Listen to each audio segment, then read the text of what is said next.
Teman-teman, minta maaf saya harus mengubah jam belajar kita karena saya diminta untuk menguji disertasi tadi dan tepat tadi 7.30 saya masuk ya. Oke, hari ini kita belajar, sorry saya share screen. Kita belajar kitab Pentateuch. Pentateuch. Atau ini 5 kitab Musa ya. Ya. Oke, kitab Pentateuch adalah nama lain dari kitab-kitab Musa yang biasa dikenal dengan nama Torah atau artinya hukum. Nah, dan kitab ini isinya Kejadian, Keluaran, Imamat, Bilangan, Ulangan. Oke, saya mengajar teman-teman atau saya sharing kepada teman-teman bagaimana supaya teman-teman bisa membaca teks ini dengan mudah dan ketika teman-teman mendekati teks-teks atau ya kisah-kisah di dalam kitab Pentateuch ini menjadi memahami kronologisnya, begitu ya. Jadi saya tidak seperti mengajar di STT begitu, tapi paling tidak ketika teman-teman membuka kitab-kitab ini, teman-teman memahami, begitu. Oke, ini kitab ini disebut kitab Kejadian karena memberikan dasar bagi seluruh Alkitab baik sejarah dan teologisnya. Ketika saya senang berdiskusi dengan teman-teman lain, dosen-dosen lain, mereka katakan kalau kita gagal memahami kitab Kejadian, sebenarnya kita akan kesulitan untuk memahami seluruh isi Alkitab atau kesulitan memahami kitab-kitab selanjutnya. Gitu, teman-teman. Oke, di sana ada ini permulaan sesuai namanya, kitab ini mencatat semua permulaan. Permulaan alam semesta, hidup manusia, pernikahan, hari Sabat, dosa, lalu rencana keselamatan diungkapkan, peradaban manusia, permulaan suku bangsa dan berbagai bahasa. Nah, mulai pasal 12 terdapat peralihan. Jadi yang tadinya skopnya dari pasal 1 sampai pasal 11 itu umum, sekarang berubah dia menjadi khusus. Abraham muncul menjadi sosok sentral di dalam kitab ini, ya. Nanti dia menjadi Abraham, Ishak, Yakub begitu ya. Dan lalu ada nama Yusuf disinggung juga. Nah, judul kitab ini dalam bahasa Ibrani itu Beresit. Beresit. Ada yang membacanya Bresit gitu, tetapi Beresit. Beresit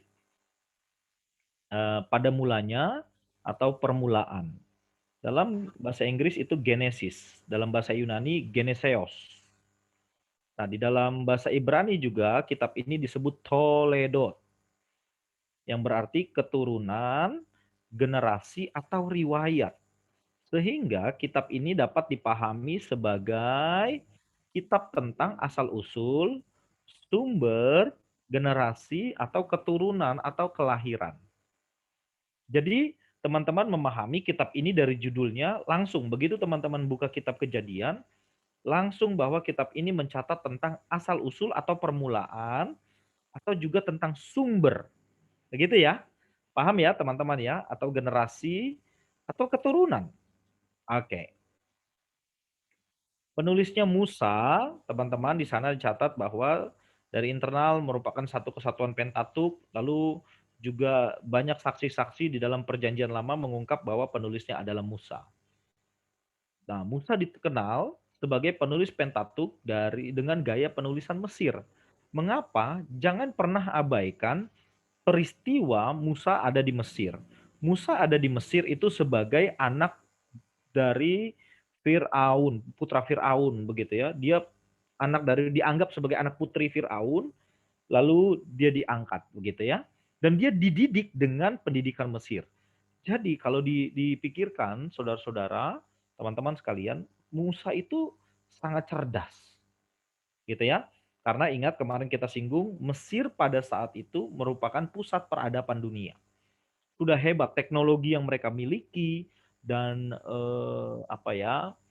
ya lebih maju lah peradabannya. Begitu ya. Kesaksian eksternal, ada arkeologi dan tradisi-tradisi Yahudi yang mengungkap hal itu. Begitu ya, kesaksian Kristus dalam perjanjian baru menyebut Musa sebagai penulis Pentateuch. Oke, waktu penulisannya sekitar 1440 before Christ, sehingga ini tua sekali kitab ini, dan ini mendatangkan masalah bagi kita zaman sekarang, karena dunia kita membuat pikiran kita ya tentu ada di dunia kita, dan kita tidak bisa menjangkau ke tahun itu.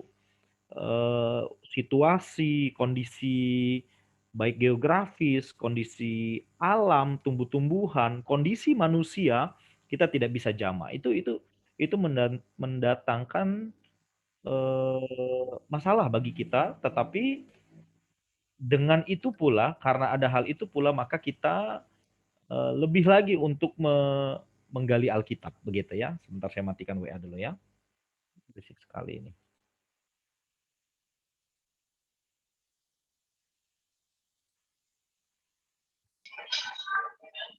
Sorry, mana tadi? Oke, sudah muncul PowerPoint saya, teman-teman? Sudah, Pak, sudah. Oke.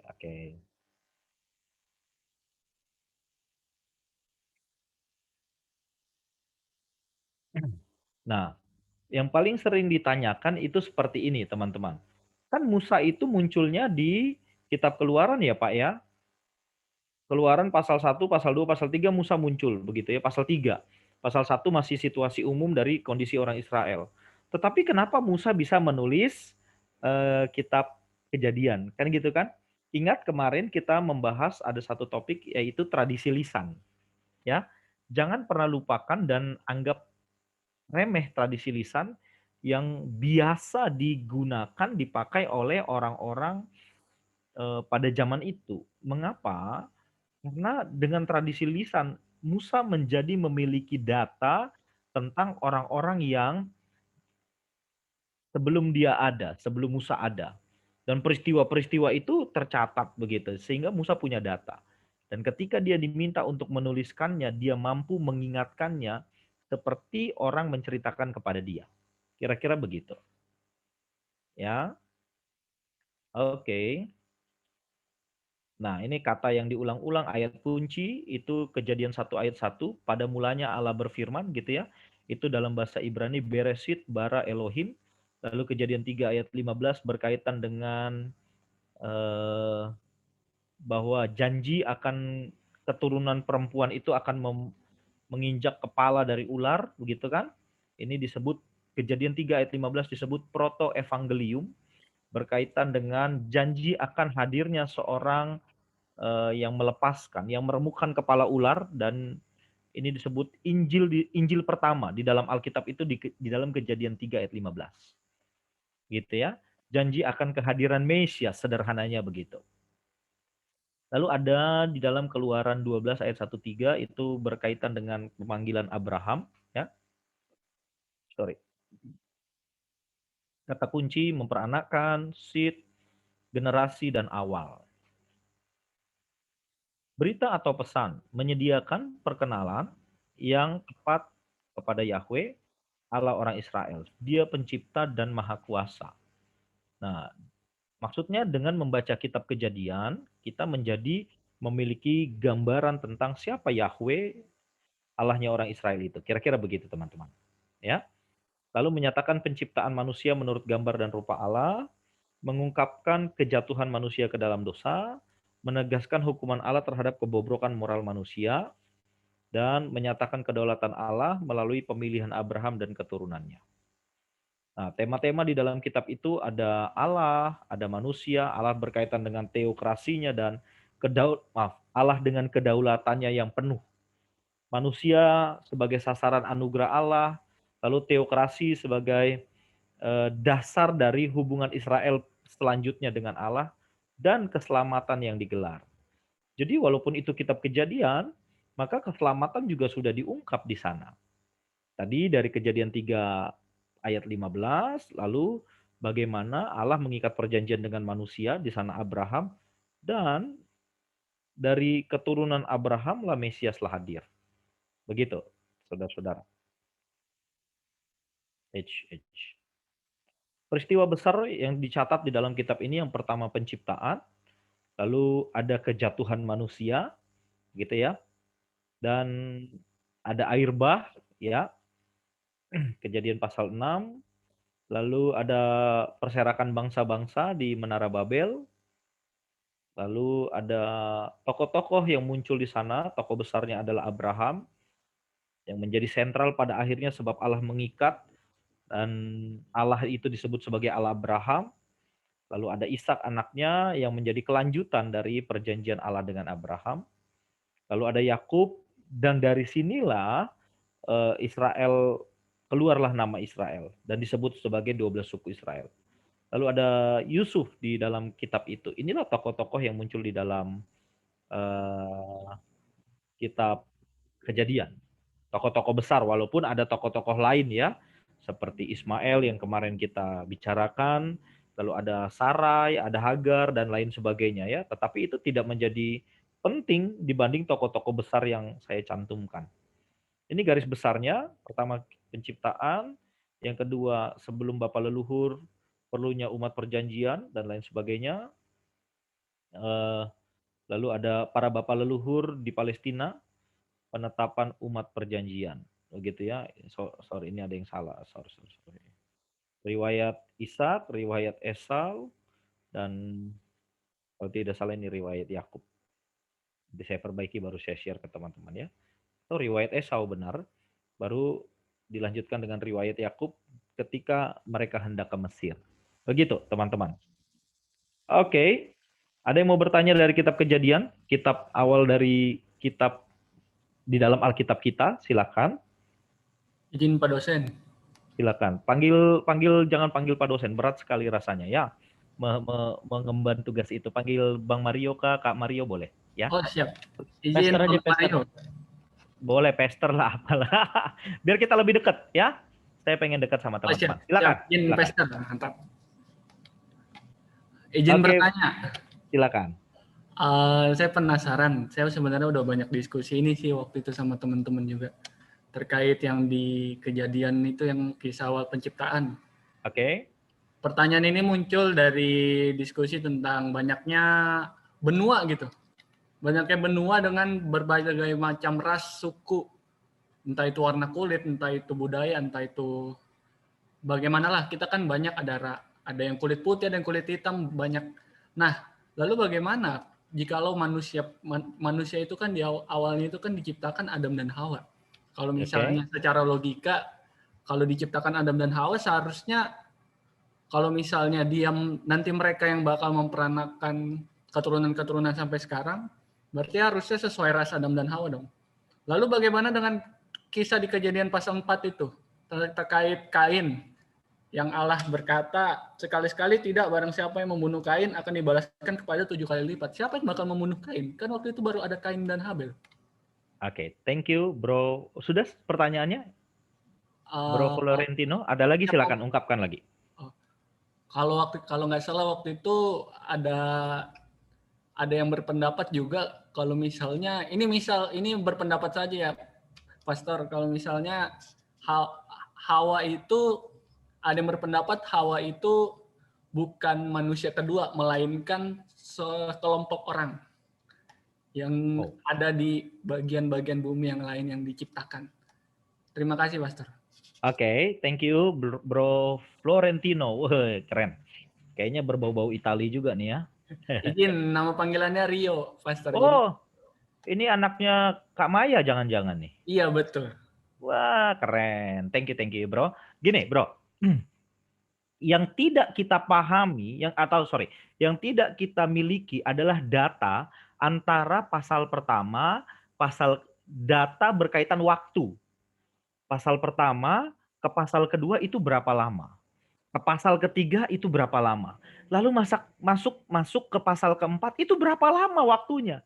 Maaf, kita nggak punya data itu, gitu ya. Yang kita tahu, kita hanya punya lembaran-lembaran Alkitab yang kita nggak tahu jarak temponya berapa lama. Ini diterima dulu, gitu ya. Bisa 100 tahun, bisa 200 tahun. Nggak ada yang tahu.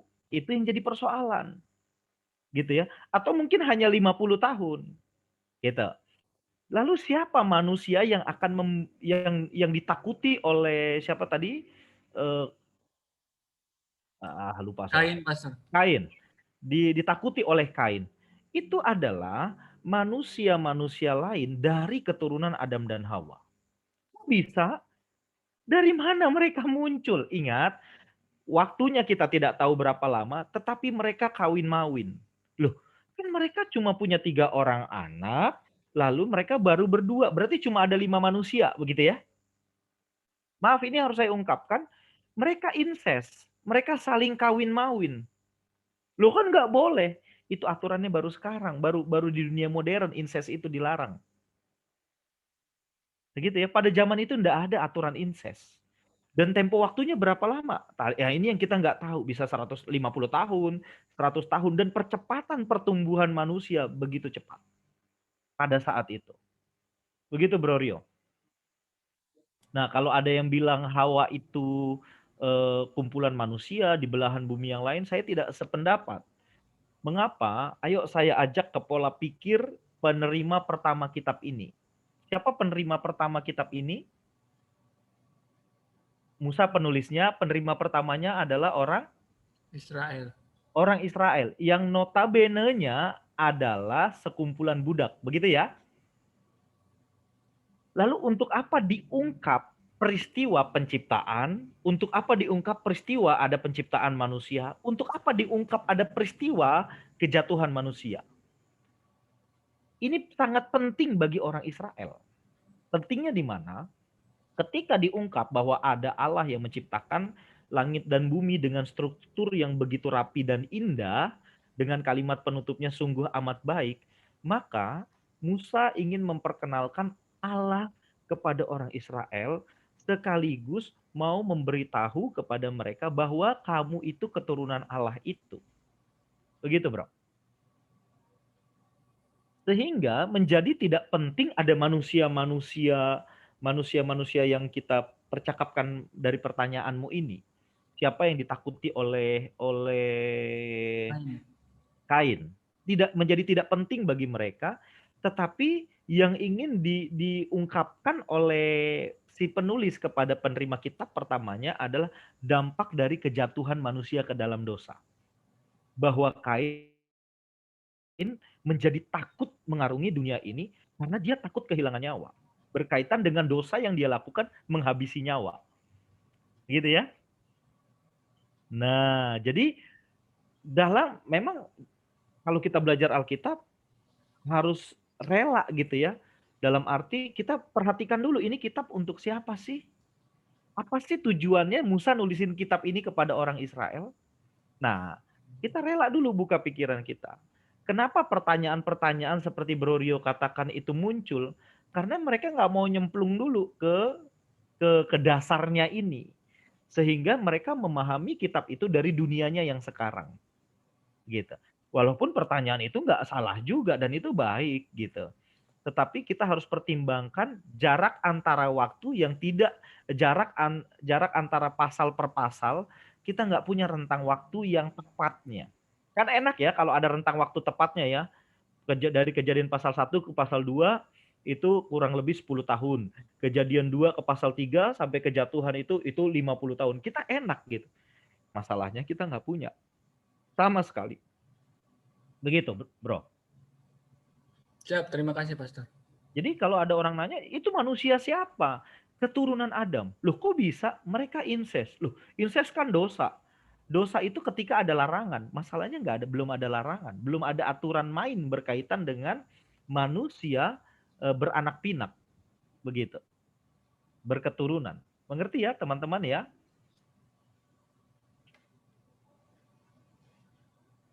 Nah kan bisa cacat Pak. Iya sekarang.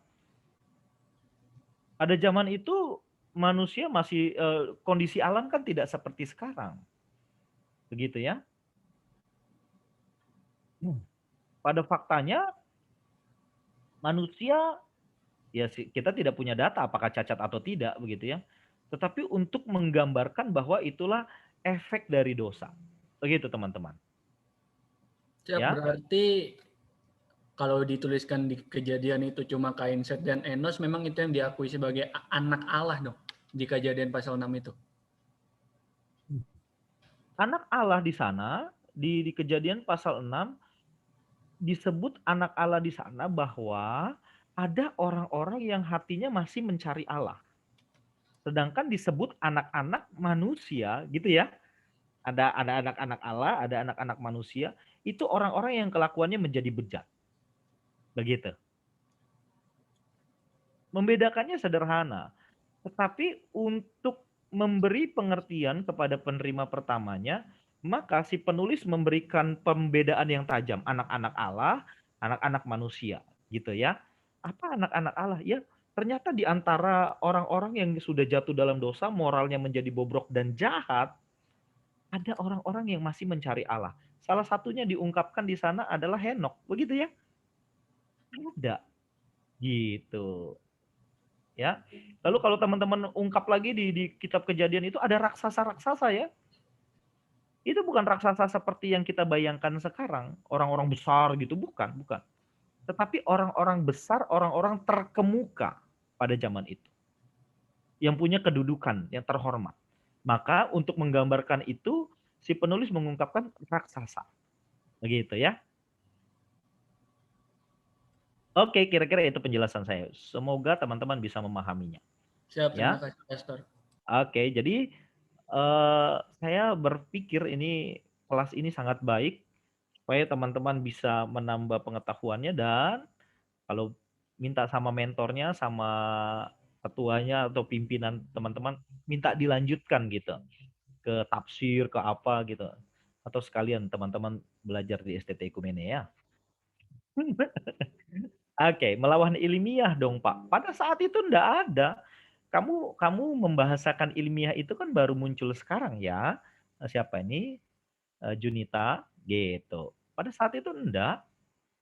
Mereka tidak melanggar apapun karena urusannya waktu itu beranak cuculah. Ingat itu ya. Beranak cuculah, penuhilah bumi. Mereka incest. Ketika mereka incest ya Allah persilakan saja. Belum ada aturan yang Allah buat untuk menjaga kehidupan manusia pada saat itu. Nanti dalam perjalanannya baru ada hukum berkaitan dengan incest. Makanya kalau ada orang yang menikah satu darah ditangkap dia, nggak boleh melanggar hukum kamu, gitu ya. Hukum agama, hukum norma yang berlaku pada masyarakat. Oke, ada lagi sebelum saya beranjak ke kitab kedua.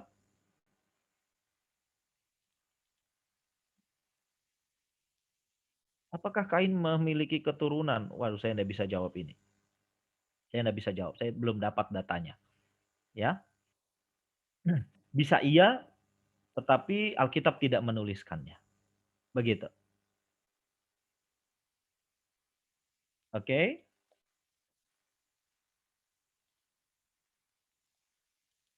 Ngomong aja dong teman-teman, boleh nggak? Jangan chat gitu ya.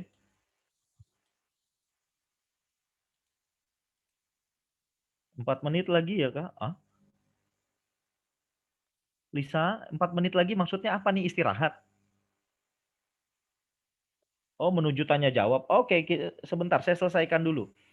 Lisa, maaf ya saya melanggar waktu yang kamu berikan terus kayaknya dari pertemuan pertama, nggak apa-apa ya. Sekarang kita ke kitab Keluaran ya.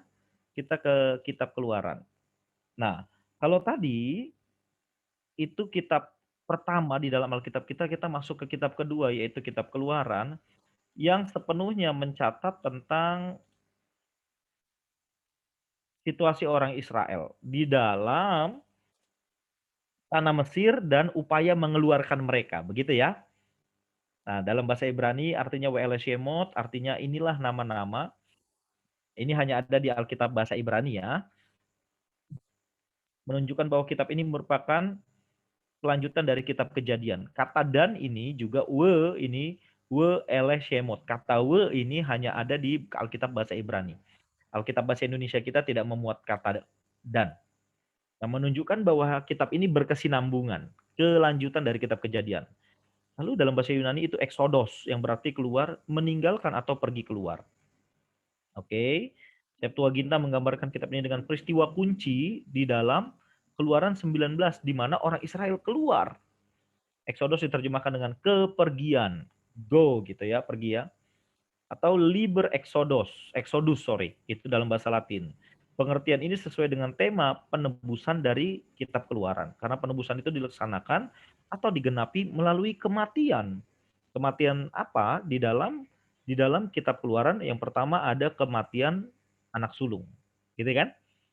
Lalu juga kematian dari domba yang disembelih untuk darahnya ditapukan ke itu tiang pintu. Gitu ya. Oke, kita lanjut dulu. Sorry. Kok jadi ini sih? Ini judul. Oke, ini penulis. Penulisnya Musa, nanti teman-teman boleh baca ketika saya share ya. Nah, waktu penulisannya itu 1446. 6 tahun setelah peristiwa ditulisnya kitab Kejadian. Jadi sangat dekat. Mengapa? Karena penulisnya satu orang, lalu berkesinambungan begitu. Sehingga benar-benar kitab Kejadian itu menjadi dasar bagi orang Israel juga. Gitu ya. Nah, ayat dan kata kuncinya itu pasal 3 ayat 8, 19 ayat 3 sampai 6, ini berkaitan dengan Musa, ini berkaitan dengan Keluaran. Begitu. Musa, ini kata kuncinya Musa dan Harun, lalu kemah suci, lalu perintah menebus hukum. Ini Musa tokoh utama di dalam kitab Keluaran. Begitu ya. Berita atau pesan, ini dia. Mengungkap anugerah atau kasih karunia Allah kepada umat pilihannya, juga kepada mereka yang percaya dan taat. Menyatakan bahwa Allah berkenan tinggal di tengah-tengah umat tebusan hanya dengan cara yang ia kehendaki. Caranya sendiri. Jadi umat tidak bisa memaksa dia. Dia menunjukkan siapa dirinya, atau bahasanya begini. Allah menunjukkan eksistensinya kepada umat berdasarkan Allah sendiri. Jadi umat nggak bisa ngatur. Gitu ya. Tujuan dari penulisan kitab ini untuk menyatakan awal penggenapan dari perjanjian Abraham dengan Allah atau Allah dengan Abraham. Apa itu? Bahwa umat keturunan Abraham akan punya tanah, akan masuk ke tanah perjanjian. Jadi dengan membaca kitab Keluaran sebenarnya kita langsung melihat ini Allah ini adalah Allah yang setia. Dia tidak pernah ingkar janji, sebab sekalipun bukan Abraham yang masuk ke tanah itu, tetapi keturunannya masuk. Gitu ya. Untuk menyatakan penebusan bangsa Ibrani keluar dari Mesir, dan ini topik utamanya teman-teman, untuk memperkenalkan perjanjian Musa dengan hukum moral, sipil, dan upacara atau ibadahnya. Nah, nanti di itu ya, dasar titah dan hukum-hukum yang bergulir mengikuti dasar titah itu. Begitu. Ini garis besarnya, Israel di Mesir ada perbudakan, kelahiran, hidup mula-mula, tekanan Firaun, silsilah-silsilah tulah, lalu perjalanan dari Mesir ke Sinai. Nah, itu dia. Lalu perjanjian dibangun, teman-teman. Begitu. Oke. Silakan bertanya. Udah Lisa, udah masuk pertanyaan ya? Boleh ya Lisa? Oke. Nanti ada istirahat ya. Begitu kan Lisa? Oke, teman-teman, Ya, ada yang ya mau Kak. tanya berkaitan kitab Keluaran? Jadi, teman-teman, ingat, Kejadian, lalu Keluaran. Nah, peristiwanya ditulis tentu setelah peristiwanya terjadi, baru Musa menulis. Nggak mungkin untuk kitab Keluaran, tidak mungkin Musa menulis sebelum peristiwa terjadi. Begitu ya. Termasuk peristiwa di mana Musa lahir. Musa terima cerita itu. Begitu. Oke? Silakan bertanya.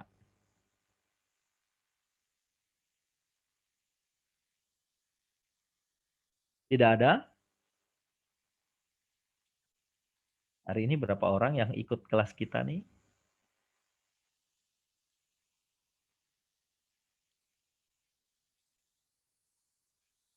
Oke, adakah yang mau bertanya berkaitan dengan kitab Keluaran? Jadi gini, kalau mempelajari kitab, kalau teman-teman mau baca kitab, lihat judulnya, berarti isinya tentang itu. Gitu ya. Judulnya apa nih? Kejadian. Oh, berarti isinya tentang permulaan atau asal usul. Yang kedua, kitab ini judulnya Keluaran. Berarti isinya tentang keluaran bangsa Israel, keluarnya bangsa Israel dari perbudakan Mesir. Begitu, sederhana kan? Gampang kan baca Alkitab kan? Ayo. Teman-teman baca Alkitab. Nah, sekarang ketika teman-teman hendak baca Alkitab, perhatikan situasinya, latar belakangnya. Dengan memperhatikan latar belakang kitab itu, maka kita berusaha untuk masuk ke dunianya. Bukan memaksakan apa yang ada di dalam Alkitab keluar masuk ke dunia kita. Tidak boleh. Kita yang masuk ke dunia yang ada di dalam. Paham, teman-teman? Nanti jadi asik kalau belajarnya, tidak comot-comot ayat. Gitu ya. Kan kebanyakan dari kita dulu ya comot-comot ayat gitu ya. Wah, pokoknya ayat ini ayat emas, yang lain perak, ada yang perunggu. Emangnya lagi olimpiade, gitu ya? Enggak. Ini firman Tuhan. Ingat kemarin saya ada sampaikan kalimat ini. Yang ditulis bukan untuk kita pertama kali. Jadi si penulis, Musa, itu nggak pernah mikir bahwa ada teman-teman dari 180 Movement yang mempelajari kitabnya, yang baca kitabnya. Nggak pernah mikir Musa. Yang Musa pikir ketika dia tulis adalah orang Israel yang ada di hadapannya. Paham ya? Nah kita, saya dan teman-teman nih, karena kan teman-teman langsung terjun ke dunia pelayanan yang praktis gitu ya. Nah harus membawa pemahaman ini, kita harus menggali Alkitab. Capek Pak, menggali Alkitab. Ya memang, pusing kami nggak ngerti. Makanya pemimpin kalian membangun upaya supaya kalian belajar. Seru kan jadinya, supaya kalian ngerti gitu. Walaupun yang bisa saja yang dibagikan ini kulit baru setengah daging gitu ya. Kulit setengah daging itu gimana ya? Belum sampai ke lemak-lemaknya dan otot-ototnya gitu ya. Tapi nggak apa-apa. Paling nggak saya merasa begini, teman-teman punya dasar untuk paling tidak saya sendiri ngerti ketika baca Alkitab.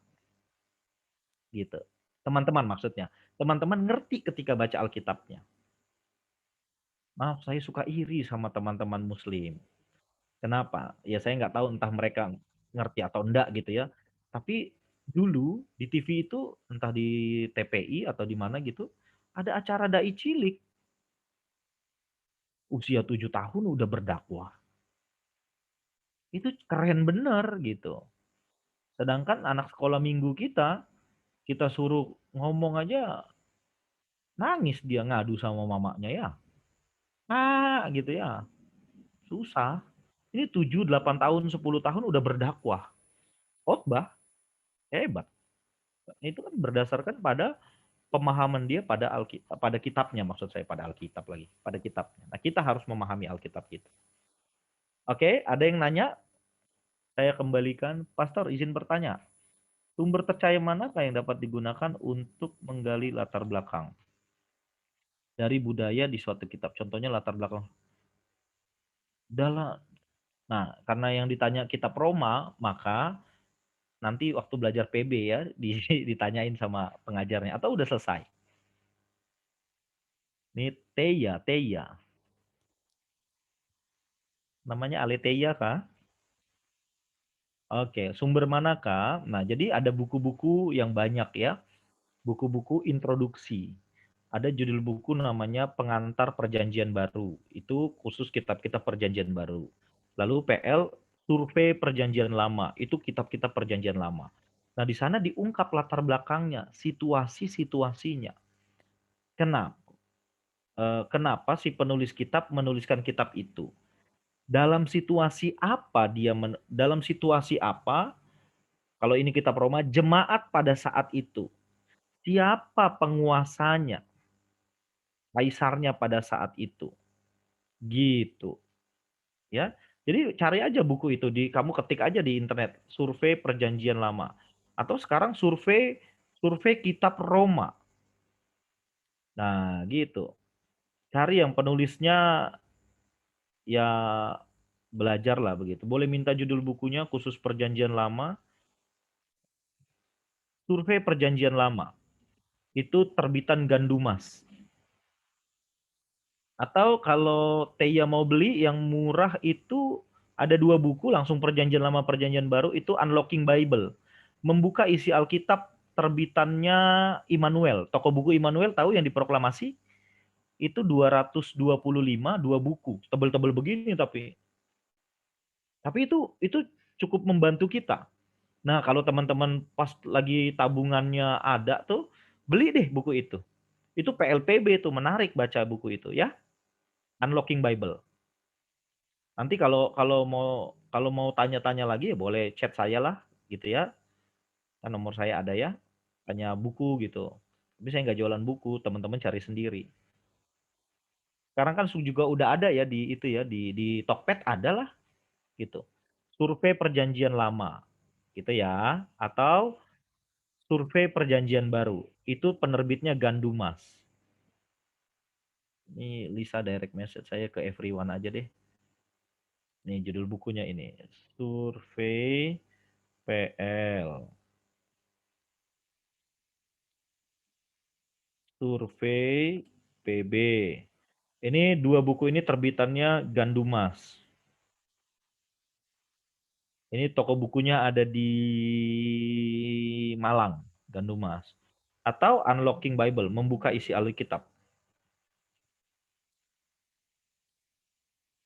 Ini Immanuel.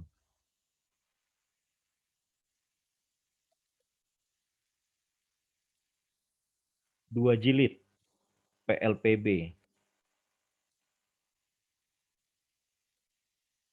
Gitu. Ya.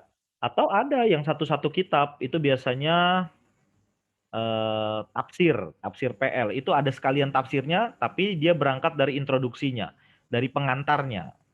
Ya, sorry, bukan tafsir PL, tafsir sesuai judul kitab.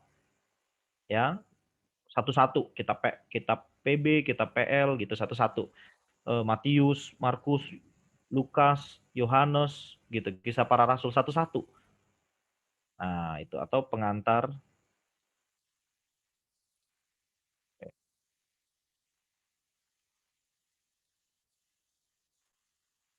Nah, teman-teman cari aja ini ketik aja ini di PL-nya jangan disingkat ya, Perjanjian Lama gitu. Buku pengantar PL di Tokped pasti muncul. Oke, William Barclay oke, tapi itu dia seperti renungan tapi cukup membantu. William Barclay dulu waktu saya kuliah S1 lengkap itu dari Matius sampai Wahyu. Nah, karena teman-teman sering datang ke rumah lalu lihat pinjam banyak yang hilang gitu ya. Jadi kalau teman-teman punya buku ini Leonard dalam belakangnya banyak buku, pesan saya jangan dipinjemin. Pasti nggak balik. Ya. Jadi jangan meminjamkan buku. Kecuali dia datang ke rumah kita baca di situ. Mahasiswa saya dulu suka suka datang ke rumah. Pak, pinjam buku ya. Tidak boleh. Kalau mau kau nginap di sini, ketik skripsimu di sini. Wah, Bapak pelit loh. Saya kasih penginapan kok pelit ya. Mungkin yang nginap ke rumah saya situ. Tidak apa-apa. Daripada kau pinjam lalu kau hilang lagi. Gitu ya. Oke, teman-teman itu dulu. Nanti baru kita masuk ke kitab. Oke. Oke. Thank you Lisa. Kita istirahat dulu ya. Kalau minggu lalu saya semangat sekali karena permulaan. Sekarang bukannya tidak semangat. Karena saya habis nguji ngos-ngosan juga tadi. 5 menit. Thank you.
hanya aku, tapi kau anggap aku segalanya.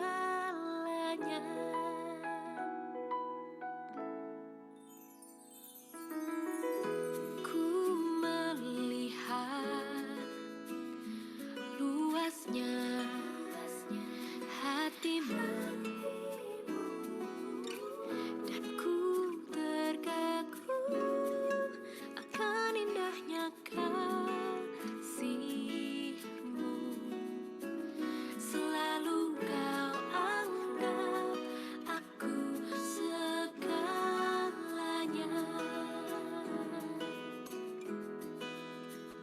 Siapa aku, oh Bapa?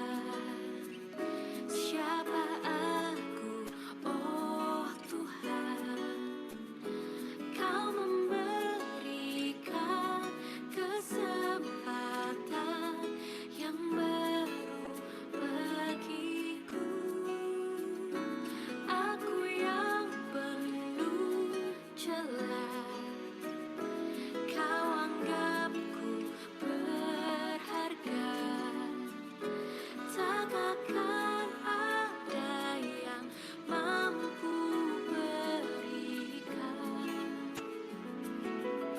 cinta seperti-Mu.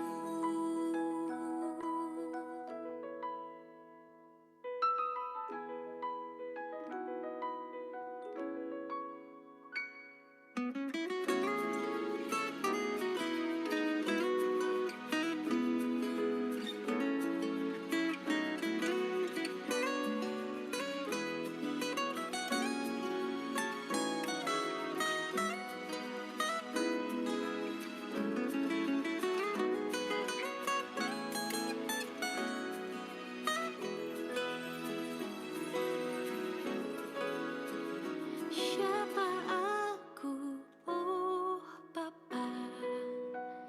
Siapa aku, oh Tuhan?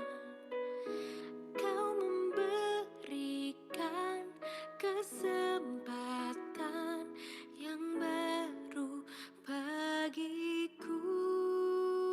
Siapa aku? Siapa aku, oh Tuhan? Kau memberikan kesempatan yang baru bagiku. Aku yang penuh celah, kau anggapku berharga. Tak akan ada yang mampu berikan cinta seperti-Mu. Cinta seperti-Mu. Cinta seperti-Mu.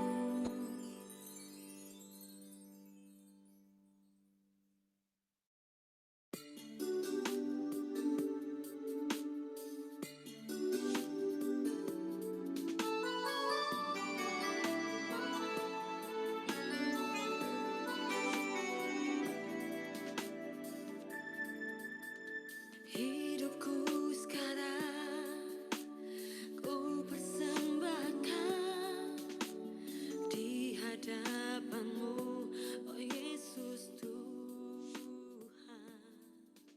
Terimalah sekarang.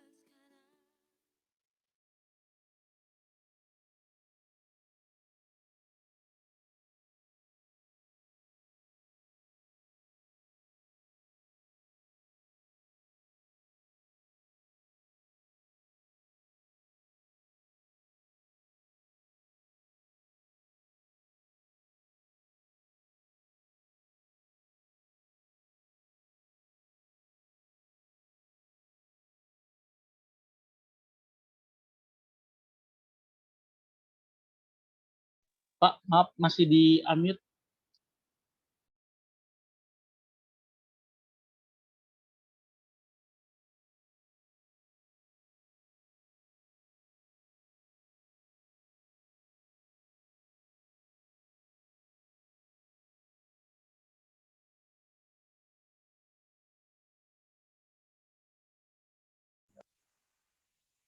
Oke, teman-teman. Sorry tadi terima telepon, saya sengaja buka kamera karena lihat teman-teman gak ada yang buka kamera, saya pikir masih istirahat. Oke, kita lanjut ya ke kitab Imamat, kalau tidak ada yang bertanya.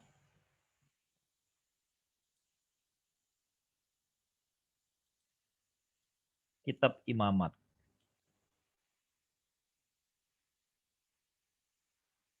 Judul kitab ini adalah Wayikra, artinya dan ia memanggil. Kitab Talmud memberi judul Hukum Imam-Imam dan Hukum Korban-Korban. Gitu. Oke.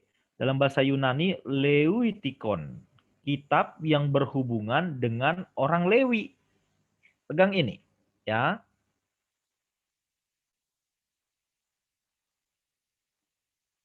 Kitab yang berhubungan dengan orang Lewi. Nah itu Lisa kasih suara tuh. Yuk yang bisa buka kamera, buka yuk supaya saya lihat keberadaan teman-teman gitu. Jangan sayanya di ghosting.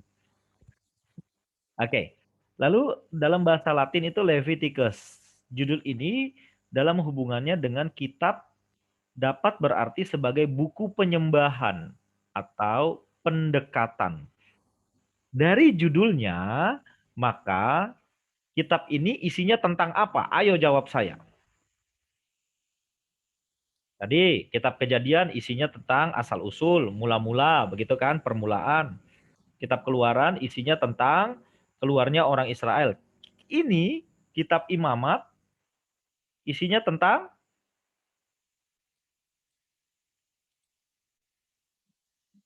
imam. Terus tentang apa lagi? Imam itu berkaitan dengan peribadatan. Ya, jadi lihat strukturnya. Keluaran, mereka dibawa keluar, sekarang umat ini sedang dituntun untuk menyembah kepada Allah. Dituntun untuk beribadah kepada Allah, dibuatlah aturan, dibuatlah tata cara ibadahnya. Begitu teman-teman, paham? Ya, jadi makanya orang suka pusing baca kitab ini. Aduh, nggak ngerti gua baca kitab ini. Gitu kan? Capek hukum-hukum atau korban-korban isinya gitu. Buku panduan imam dan jemaatnya juga. Dan umat, maksud saya bukan jemaat, umat Israel. Begitu ya, Obed ya. Jadi dua-duanya dituntun gitu. Karena ini masih sesuatu yang baru nih bagi mereka.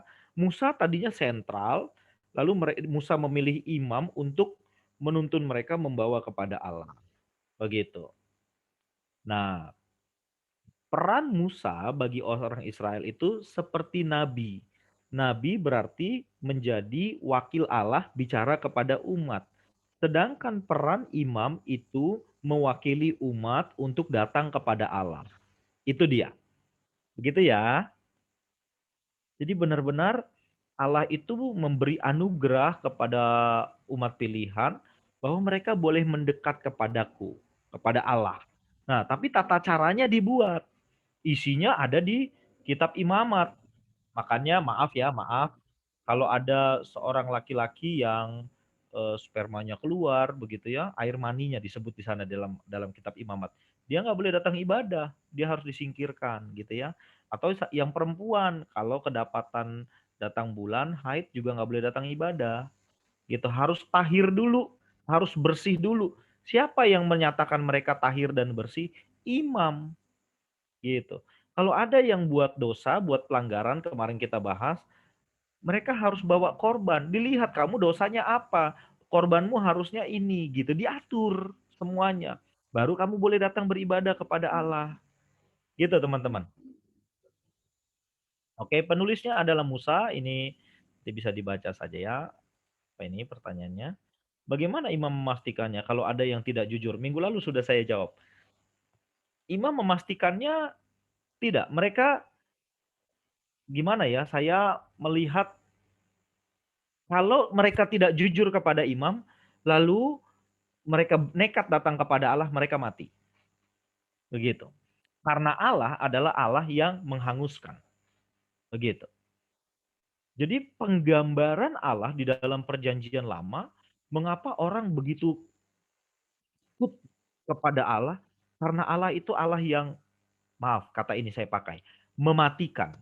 Kalau kamu tidak kudus, kamu curang, tadi kan nggak jujur ya, curang berarti ngakunya kepada imam, maka kamu pasti mati gitu. Gitu ya. Jadi mereka karena situasi itu mereka menjadi gentar kepada Allah, maka mereka berlaku jujur. Tetapi ini tidak permanen situasi itu. Mereka banyak yang nggak jujur juga dalam perjalanan bangsa itu. Begitu ya. Pada akhirnya mereka menerima hukuman dari Allah.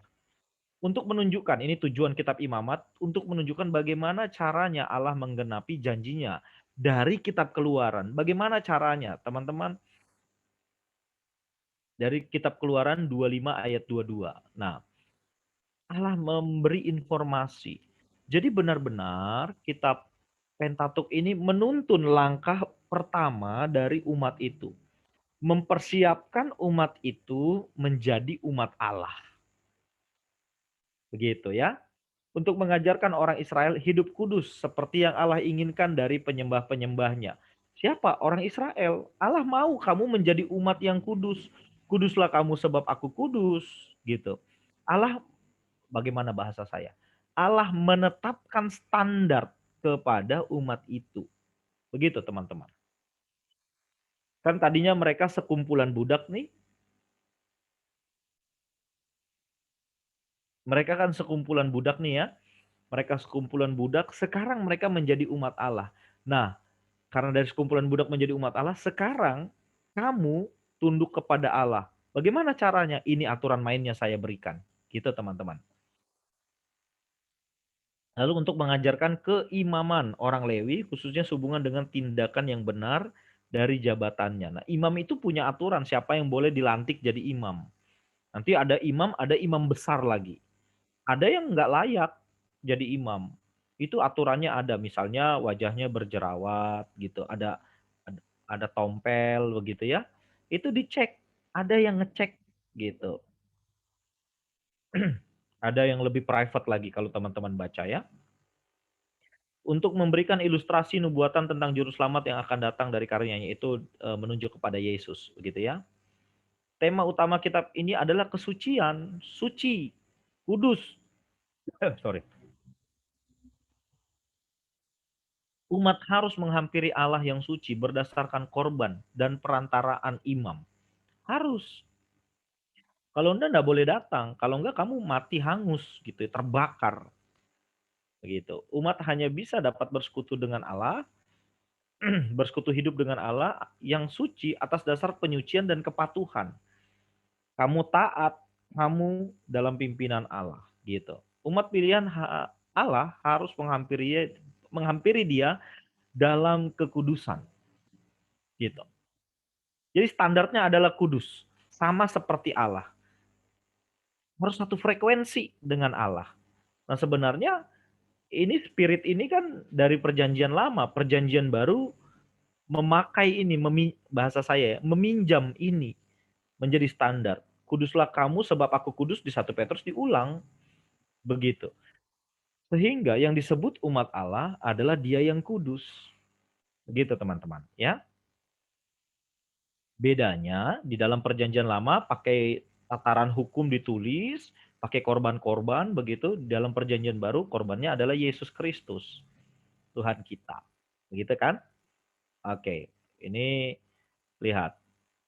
Korban imam tahir suci darah tebusan menyelamatkan. Diulang-ulang. Korban sampai 348 kali, imam itu 194 kali, tahir itu 175 kali.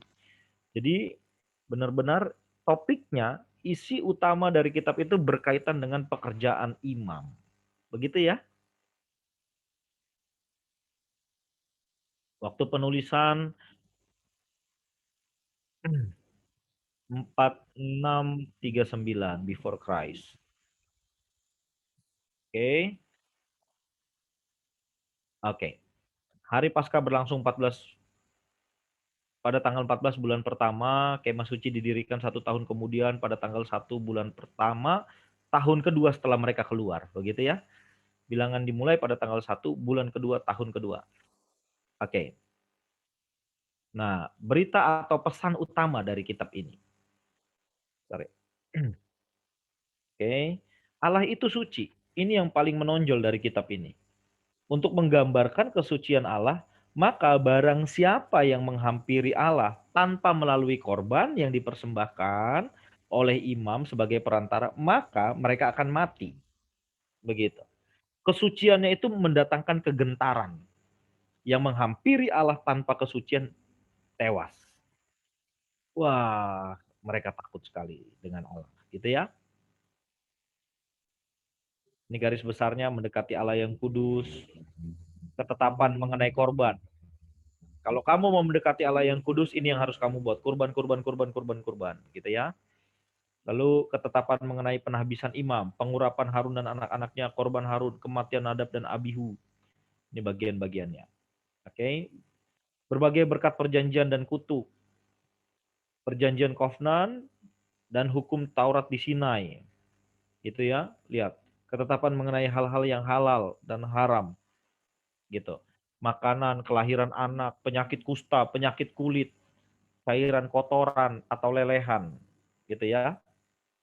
Lalu ketetapan mengenai kekudusan, hari raya perdamaian, larangan tentang makanan, minum darah, gitu ya. Ketetapan mengenai seksualitas, hukum sipil, hukum upacara, ketetapan dan hukuman, berbagai ketetapan dan hukuman. Ketetapan untuk imam-imam, hari-hari raya dan penanggalannya, lalu tambahan hukum mengenai nazar dan pemberian, pasal 27. Oke, pasti udah kita bilangan. Oke, sekarang ada yang mau tanya berkaitan kitab imamat? Silakan.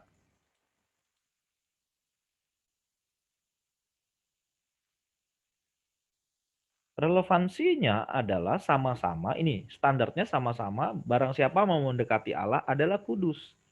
Itu saja, kekudusan itu memang PB penekanannya pada manusia batiniah. Tetapi jangan lupa, kalau batiniahnya baik, benar, maka apa yang muncul, terpancar lewat perilakunya adalah kudus. Begitu ya, nggak mungkin batiniahnya bagus, yang muncul urakan. Itu nggak mungkin. Begitu ya, Michael? Begitu. Pertanyaannya jangan di direct message dong, supaya teman-temannya baca, bro. Ya, supaya teman-temannya baca juga. Gitu. Ya, apalagi nih. Oke, siap. Oke, thank you ya. Jadi, sama-sama prinsipnya, yang mau mendekati Allah harus kudus. Gitu. Oke, ada lagi yang mau tanya? Teman-teman ngantuk ya? Jangan ngantuk dong. Nah, ada hal-hal yang menjadi perdebatan panjang begitu ya, berkaitan dengan makan dan minum darah begitu. Boleh nggak kita makan darah sekarang? Wah, kita tempurlah berkaitan makan darah misalnya ya. Ingat, kitab ini ditulis bukan untuk kita, tetapi untuk orang Israel. Buat orang buat orang Israel pada zaman itu, makan minum darah itu Eee, benar-benar berkaitan dengan keimamannya, imanannya, iman, berkaitan dengan imannya. Kalau kamu makan minum darah berarti kamu melanggar hukum, begitu. Mengapa? Sebab pada zaman itu binatang-binatang yang lazim pada saat itu biasanya dipakai untuk, korban kepada pertama kepada Allah, tentu korban kepada Allah ini juga dipakai dipinjam dari bangsa-bangsa lain, mereka juga memberikan korban kepada dewa-dewa mereka, sehingga Allah melarang mereka. Nah, betul. Sekarang sekarang nih, Michael Obed jawab itu sekarang. Itu berkaitan dengan kesehatan. Dan pada zaman itu saya jadi balik ke zaman PL ya, zaman perjanjian lama, umat Israel baru keluar dari Mesir, sehingga Allah sedang menjaga umat ini supaya eksistensinya terus ada. Dalam artian supaya nggak gampang mati gitu ya. Kenapa? Karena dari bangsa ini akan lahir Mesias. Sehingga sebenarnya makan minum darah ini zaman sekarang itu kita tahu jadi berkaitan dengan kesehatan. Begitu. Benar, sebenarnya ada kesehatan Tetapi orang mengungkapnya berkaitan dengan iman. Nah, jadi makanan bagi mereka pada saat itu berkaitan dengan iman, tentu juga dengan kesehatan fisiknya. Kenapa? Karena Allah sedang menjaga kelangsungan hidup orang Israel. Gitu ya, Obed. Karena dari bangsa ini akan lahir Mesias. Jangan menjadi cepat loyo, menjadi cepat mati di padang gurun. Gitu ya. Jadi dijaga eksistensinya benar-benar. Dan kembang biaknya. Begitu ya. Nah, kalau sekarang kita tidak makan darah, itu alasannya kesehatan. Gitu. Ya. Jadi boleh kita makan darah, ya marus enak Pak. Waduh, saya nggak berani. Gitu ya, nggak tahu. Kalau ke Lapo begitu udah nggak bisa makan darah lagi. Nggak bisa. Saya tahu saksang yang margota itu enak. Saksang yang ada darahnya itu enak, saya tahu. Tapi kalau saya makan itu, maaf, jadi buang-buang air gitu.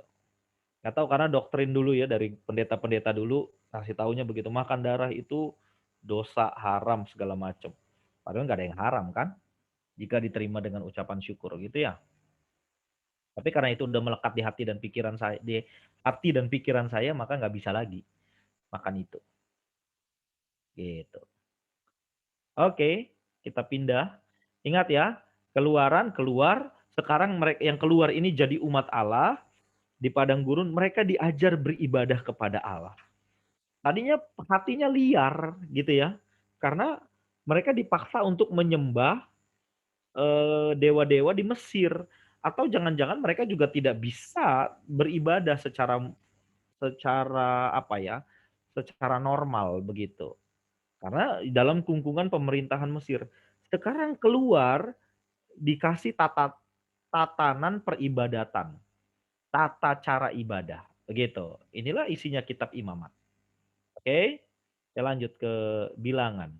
Kitab Bilangan. Nah, judul kitab ini Bemidbar, yang artinya di padang gurun atau Wai Daber.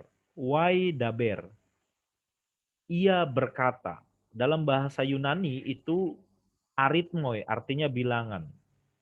Dalam bahasa Latin itu liber numeri, artinya kitab bilangan. Judul kitab ini berdasarkan 2 sensus. Ini kenapa dikasih nama bilangan? Sensus yang pertama itu generasi yang keluar dari Mesir. Generasi keluar dari Mesir. Tetapi di padang gurun mereka beranak pinak, ada generasi kedua. Generasi yang tumbuh dan dibesarkan di padang gurun dan menaklukkan Kanaan, itu di Bilangan 26. Nah, kitab ini disebut kitab pengembaraan atau kitab sungut-sungut atau kitab keempat Musa. Isinya mencatat tentang penggembaraan orang Israel di padang gurun, bersungut-sungut. Karena mereka bersungut-sungut, maka Allah memutuskan untuk menyudahi generasi pertama. Supaya tidak meracuni generasi kedua. Dihabisi oleh Allah. Nanti yang boleh masuk ke tanah perjanjian adalah generasi kedua. Generasi padang gurun. Begitu ya teman-teman ya. Ngeri kali Tuhan kita, Allah itu ya. Ya, itulah konsekuensinya menjadi umat Allah. Kalau kamu bersungut-sungut, tidak bersyukur, kamu tidak tahu harus apa yang kamu buat kepada Allah, maka kamu dihabisi, gitu ya. Oke, ini penulisnya adalah Musa, teman-teman. Oke, waktu penulisan dulu ya. Oke, ayat kuncinya di pasal 14 ayat 28 34, lalu korban, kemah suci, memasang tenda, padang gurun, ruang suci, berangkat, pindah, berkemah. Nah, inilah isinya kitab itu kira-kira dari kata-kata kuncinya. Mengapa? Karena di padang gurun mereka berpindah-pindah ya. Mereka berpindah-pindah.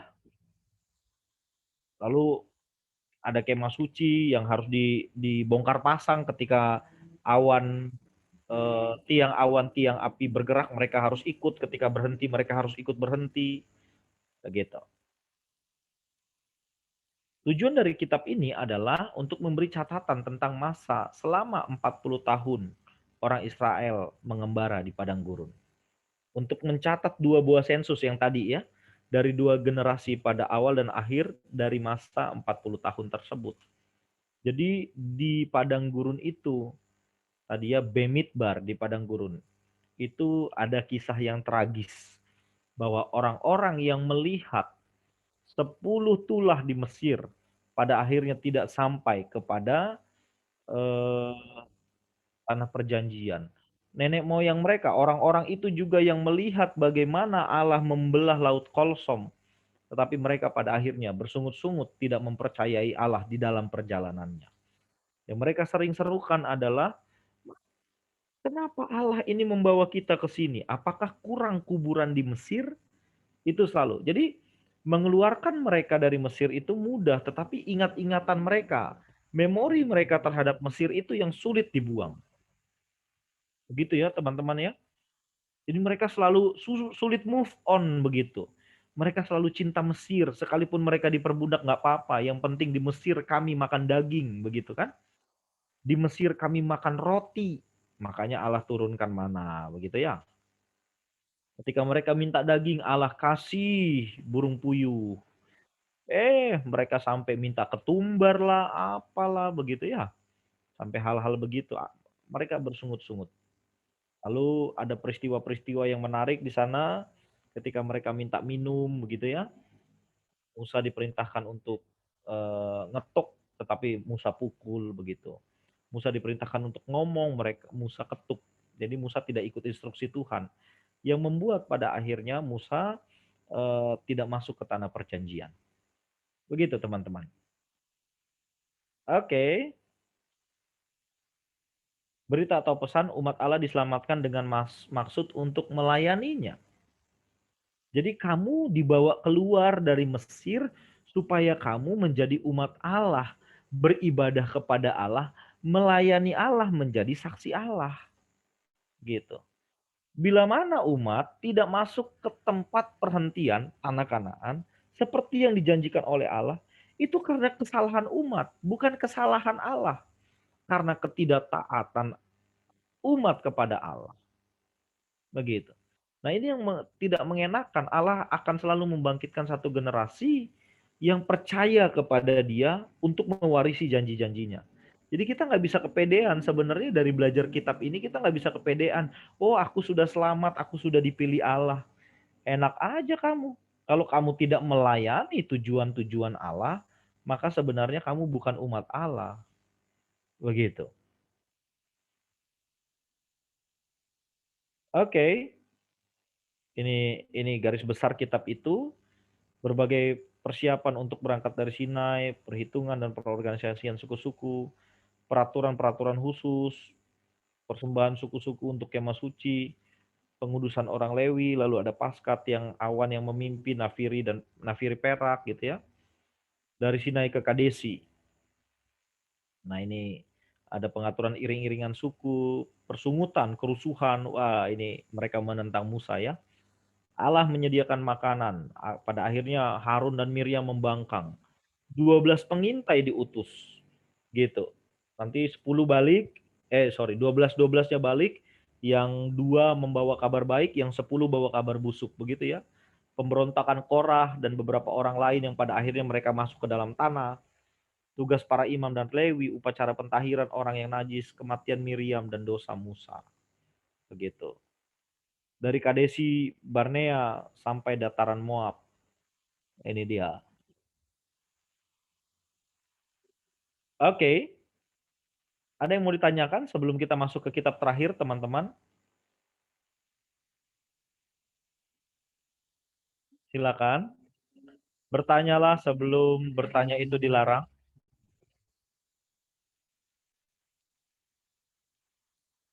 Saya takut yang tutup kamera ini tidur, jangan-jangan ya.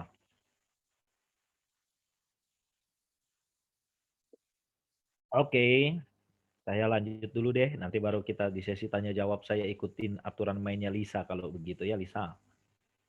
Oke, sekarang jadi begini, saya runut lagi. Dari Keluaran, mereka keluar dari Mesir, dikasih hukum, dikasih aturan main oleh Allah, lalu kehidupan di padang gurun diulas di kitab Bilangan, bagaimana kelakuan umat itu di padang gurun yang padahal sudah punya hukum, sudah punya aturan main, mereka bersungut-sungut kepada Allah, dihukum oleh Allah. Angkatan keluar dari Mesir 40 tahun ke atas tidak boleh masuk, angkatan padang gurun boleh masuk. Begitu kira-kira ya. Nah, sekarang kitab Ulangan. HD Barim, itu bahasa Ibraninya. Perkataan-perkataan. Kata-kata perpisahan Musa kepada generasi baru diberikan dalam bentuk lisan dan tulisan. Sehingga dapat bertahan kepada generasi seluruhnya. Kitab ini disebut 5/5 hukum, yang berarti penyempurnaan atau pelengkap ya, bukan berarti kitab Musa yang lain tidak sempurna, sekarang disempurnakan di sini, tidak. Tapi melengkapi kitab yang sudah ada. Oke? Dalam bahasa Yunani itu tu deuteronomion touto. Artinya hukum kedua ini.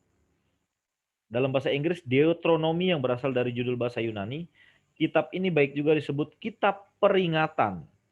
Nah, jadi kalau teman-teman membaca kitab Ulangan ini, berarti kitab ini berisi tentang hukum yang diulang kembali. Namanya saja ulangan. Hukumnya diulas kembali. Mengapa harus diulang? Karena ada peristiwa kitab bilangan. Apa itu? Generasi lama di bumi hanguskan, ada generasi baru yang belum mendengar hukum yang Musa beritakan ketika ada di Gunung Sinai, di kitab Keluaran, sehingga diperlukan kitab Ulangan. Paham teman-teman? Sehingga teman-teman nggak usah lagi bertanya, ngapain sih kitab ini ada ulangan? Gitu ya, udah kayak ujian aja, kayak ujian negara ya, ada diulang-ulang begitu. Nah, karena ada tujuannya. Allah ingin keturunan di padang gurun juga memahami hukum yang Allah berikan kepada Musa di Gunung Sinai. Begitu. Jadi tidak ada yang baru sebenarnya teman-teman. Ini hanya mengulas kembali untuk generasi yang baru. Generasinya baru, hukumnya nggak baru. Apa itu punya tujuan sendiri, Pak? Ya, itu tujuan sendirinya.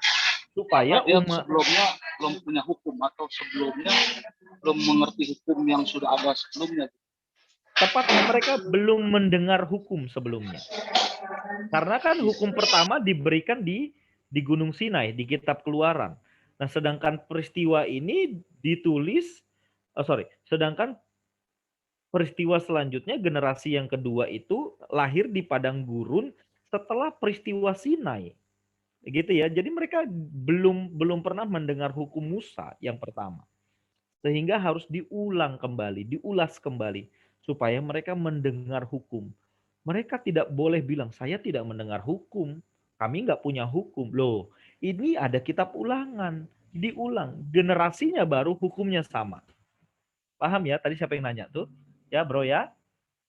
Begitu. Generasinya yang baru, yang belum dengar hukum.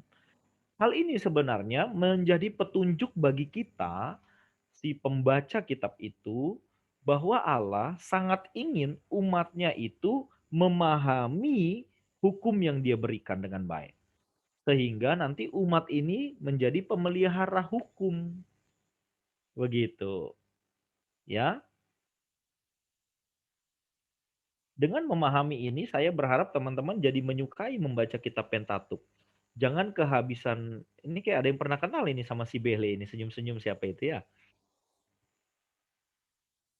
Ngapain kau di situ, Dek? Salam kopi dari saya. Sudahlah kalau nggak pernah terrealisasi ya kan. Ditunggu di set push ya kopinya. Ya. Karena jangan ketawa aja, ditunggu rotinya. Banyak Udah, tagihan. belajar dulu ya. Belajar dulu ya. Jadi begitu, itu tujuan utamanya dari kitab bilangan, kitab ulangan ini teman-teman. Ya. Dan saya berharap kita menjadi menyukai membaca kitab PL gitu. Karena kita tahu tujuan penulisan kitab itu. Apa sih maksudnya gitu ya. Ini penulisnya Musa, nanti dibaca saja ya. Oke. Ayat kuncinya lakukan, dengar, hati, kasih, ingat. Perhatikan ini. Kata yang diulang-ulang saja, kata kuncinya saja adalah lakukan. Apa? Hukum yang disuarakan, kamu harus lakukan. Dengar, hatimu itu ya, kasih dan ingat. Untuk mengingatkan orang Israel akan kebutuhan mereka supaya setia kepada perjanjian yang dibuat Allah dengan nenek moyang mereka. Untuk mempersiapkan umat itu memasuki, menaklukkan dan memiliki tanah perjanjian. Jadi apa kunci supaya mereka masuk ke tanah perjanjian? Hukum. Ingat ini. Makanya nanti kalau kita membaca kitab Yosua, jangan menyimpang ke kanan ke kiri gitu ya. Tapi perhatikan firman, begitu. Hukum. Paham ya teman-teman ya? Jadi mereka adalah umat yang harus memelihara hukum. Dengan cara apa? Mempelajari, mempelajari, mempelajari, mempelajari, lakukan. Saya pernah membaca sebuah buku gitu ya, buku ringan. Jadi ternyata di Israel itu anak-anak usia 5, 6, 7 tahun itu kayak saudara-saudara kita muslim setiap sore mengaji begitu. Kalau bahasa bahasa saudara kita muslim ya, mereka ngaji. Nah, mereka itu memperhatikan hukum orang-orang Israel. Anak-anak mereka itu harus perhatikan hukum. Jadi mereka membaca itu seperti gambar yang saya berikan ini. Ini seperti ini pakai pointer begini. Karena titik komanya tidak bisa salah, tidak boleh salah dan tidak boleh terlewatkan. Begitu ya. Jadi mereka membaca tuh seperti ini. Dan ketika mereka memahami lebih dalam, membaca dengan bersuara. Begitu. Supaya apa? Bukan hanya pikirannya, telinganya mendengar lalu mendirect seluruh kehidupannya. Wah, hebat. Mereka menjadi umat yang berkitab. Begitu teman-teman. Ya.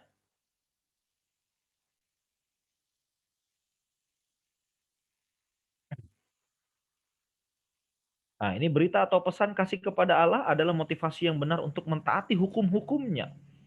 Jadi jangan sekedar legalistik. Kamu mengerjakan ini tetapi tidak punya perasaan kepada Allah. Tidak boleh. Kamu melakukan ini atas dasar kamu mengasihi Allah. Paham ya? Lalu Allah mengharuskan anak-anaknya, umatnya untuk mendengar dan mentaati perintah-perintahnya. Jadi mendengar dengan cara dipelajari, dengan bersuara, dibacakan, lalu dilakukan. Begitu teman-teman.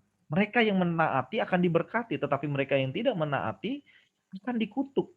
Lalu inilah harus ada tindakan yang bisa dilihat bahwa kamu mengasihi Allah lewat tindakan, mentaati hukum.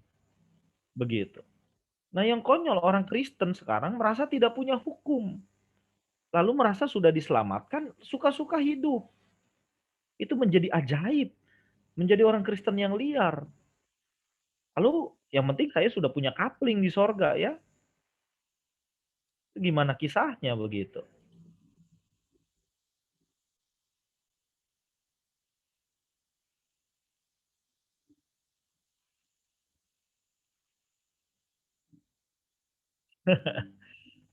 Thank you Michael.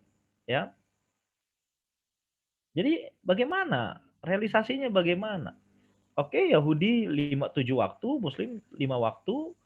Apakah hati mereka beribadah kepada Allah atau hanya menjalani tuntutan? Saya harus mengisi 7 waktu ini.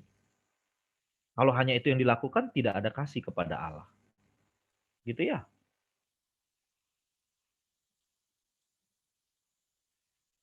Satu menit penuh. Penegasan kembali hukum kepada generasi baru agar supaya mereka tidak melupakan perjanjian dengan Allah. Itu apa perjanjian dengan Allah? Ingat, akulah Tuhan Allahmu yang telah membawa engkau keluar dari Mesir, rumah perbudakan. Artinya apa? Tidak melupakan perjanjian dengan Allah. Kamu tahu diri. Kamu tadinya siapa? Budak. Sekarang kamu ditebus dari rumah perbudakan menjadi umat Allah, umat kesayangan. Tahu diri guys, gitu. Makanya dikasih hukum lagi kepada generasi baru supaya nggak lupa diri, gitu ya. Oke. Musa menekankan kesombongan, tidak ingat Tuhan begitu. Oke, potong saya kalau mau bertanya silakan. Ulangan merupakan satu panggilan agar umat patuh kepada dan tetap pada perjanjian. Nah, tetap tahu diri. Orang Israel harus mengingat dua perkara. Pertama, bila mana mereka makmur, maka Allah yang memberikannya. Kedua, bila mana mereka tidak taat, Allah akan mendisiplin mereka seperti halnya generasi yang lama. Nenek moyangmu tuh, ingat mereka. Gitu ya. Oke, teman-teman. Ini hanya itu saja ya. Apa namanya? Pembagian garis besarnya. Oke, silakan bertanya. Kita ngobrol-ngobrol sekarang. Kalau bertanya rasanya berat, kita ngobrol. Berdasarkan apa yang saudara tangkap. Masih mendapat keraguan bahwa penulis adalah Musa. Bagaimana menurut Pak Mario? Dan apakah Musa diangkat oleh Tuhan? Waduh, berat ya pertanyaannya ya. Begini teman-teman, memang ada yang mengatakan bahwa penulis kitab Pentatuk bukan Musa. Ada yang mengatakan itu. Tetapi kalau nanti Michael Obed baca dari alasan internal dan eksternal siapa penulis kitab, misalnya kitab bilangan, internalnya penulisnya Musa, alasan internalnya, alasan eksternalnya begini. Alasan internal itu di dalam Alkitab Perjanjian Lama sendiri itu menyatakan bahwa penulisnya Musa. Oke. Lalu yang kedua, internal adalah itu setelah Musa ada perjanjian baru, Yesus menunjuk bahwa Musa menulis kitab. Lalu rasul-rasul juga menyatakan itu, gitu ya. Wah, Obed ini seorang pembelajar ya. Kamu punya Alkitab Studi ya, Obed? Ada, Pak, ada. Berapa kamu beli itu? 500.000? Ini waktu itu hampir 600.000 sih. Ya. Kira segitulah kira-kira ya. Apakah Musa diangkat Tuhan? Ya, menjadi rahasia, tidak diungkap secara gamblang, tetapi surat Yudas mengungkapkan itu, mayatnya diperebutkan, gitu ya. Musa tidak diketahui, mayat Musa tidak diketahui keberadaannya, diperebutkan begitu. Ada yang mengatakan bahwa disengaja dibuat seperti itu. Mengapa? Sebab betapa tokoh Musa ini sangat dihargai dan dihormati oleh orang Israel. Kalau mereka tidak kalau Musa maksud saya, kalau Musa tidak diangkat oleh Allah, maka jenazahnya akan menjadi berhala bagi orang Israel. Karena peran Musa yang sangat sangat menonjol dan super power bagi mereka. Jadi nabi besar orang Yahudi adalah Musa, begitu ya. Sehingga sengaja dilenyapkan. Lisa, kan kita mulainya setengah jam lewat ya Musa ya. Lewat setengah jam maksudnya. Kan harusnya jam 7, tadi saya minta setengah 8. Nggak apa-apa lah. Masih panjang ini. Seminggu sekali loh kalian ketemu saya. Maaf Kak, soalnya habis ini jam 9 kita ada doa malam. Wah, luar bioskop ya, keren. Oke lah ya. Oke. Lewat dikit lah doanya 9.15 gitu ya. Oke, nggak apa-apa. Oke, lanjut. Yang mau bertanya. Obed dulu yang nanya nih, Michael terus. Yang lain. Jadi, kalau nggak ada yang nanya, saya ngomong terus nih ya. Jadi, saya berharap teman-teman makin mencintai Alkitabnya dari perjanjian lama. Tapi kalau saya mau baca dari perjanjian baru, ya nggak ada yang larang. Itu kan haknya teman-teman ya. Tapi jangan pernah abaikan perjanjian lama. Oke? Karena saya sudah memberikan landasan nih. Supaya teman-teman jadi asik baca Alkitabnya. Oh, ini kisahnya tentang ini tentang ini. Jadi tahu saya gitu kan. Jadi nggak buta lagi, ada penuntunnya. Begitu. Ya. Ada lagi?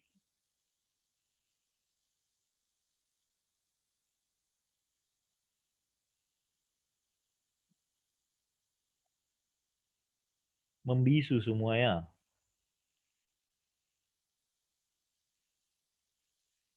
Oke. Rio mana Rio? Yo, tanya lagi yo.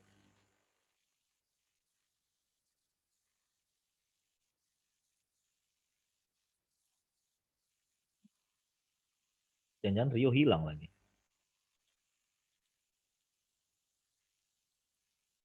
Galeri view. Oke. Nggak ada yang mau tanya lagi, teman-teman? Biar kita close aja daripada saya di chat pastor. Tidak semua orang memiliki waktu untuk membedah bahasa asli Alkitab, latar belakang Alkitab. Bagaimana solusinya untuk memahami Alkitab dengan benar? Nggak ada caranya, baca. Oke, teman-teman nggak punya waktu untuk bahasa asli, gitu ya.